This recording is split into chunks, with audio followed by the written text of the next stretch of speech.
So this new lecture, it's an inaugural lecture, first time running. It's called Metamorphosis. It's from fiber to yarn. And it's teaching people about the variety of different fibers out there between animal fibers and plant fibers, how you can tell some of the differences between these fibers, some traditional fibers in those categories, and some modern fibers in those categories. In addition, it's going to have some basics on what makes fiber into a yarn and what those different fibers might look like as yarns, and then how they become that yarn and how to tell the difference between both thin yarns and thick yarns and why they become a thin or thick yarn. Is it because they made it a thicker amount of one single fiber, or they made it a larger amount of many fibers?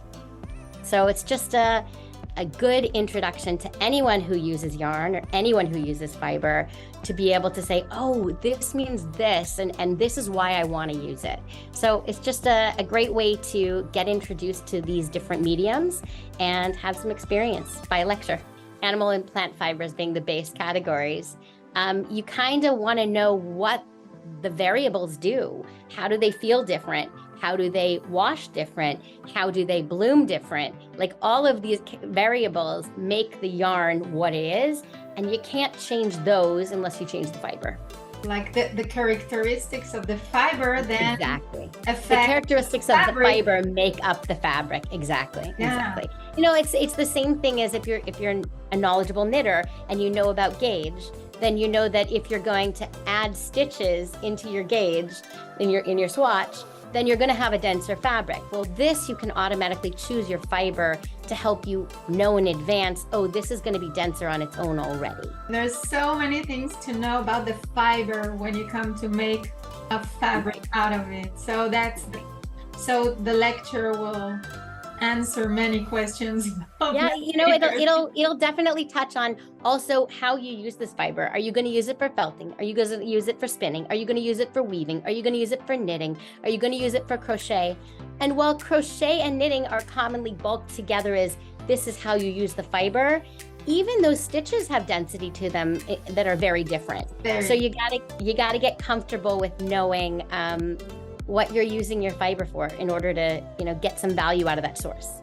What I said about density of a fiber, density of a yarn, you can have a thick yarn with one ply.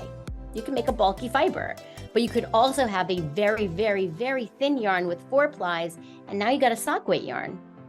So really it depends on how you build that yarn, and that also adds to the drape and the density.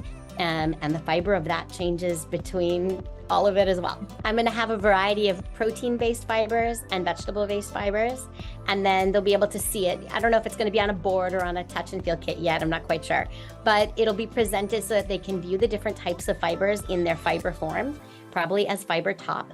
And then they'll see a couple of spinning examples as well of the different fibers and how they spin up, probably in some 2 plies, but they might be some thinner or thicker 2 plies, maybe some 3 or 4 plies to see some variety in there. I've put together a wool-based spinning kit. And what that means is you're going to get a solid merino. It's a colorful solid merino, but it is a solid merino fiber. And then with that, there's going to be 7 other fibers that are either merino or Corriedale wools.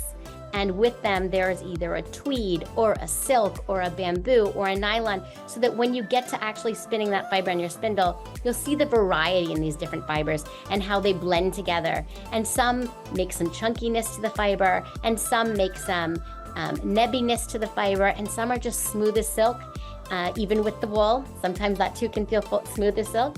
So you'll just have some enjoyment in this series to a special kit just for this special event, to be able to say, oh, I did this, and this is what I can produce at home. At the booth at 3 o'clock, we're going to have an event to see how to use a drop spindle. I'm going to present a couple of spindles, some different varieties, some drop spindles, some supported spindles, some Turkish spindles. So you'll be able to see what the different spindles look like, so you can identify them by name, as well as be able to feel the different fibers and how they come together as I'm spinning.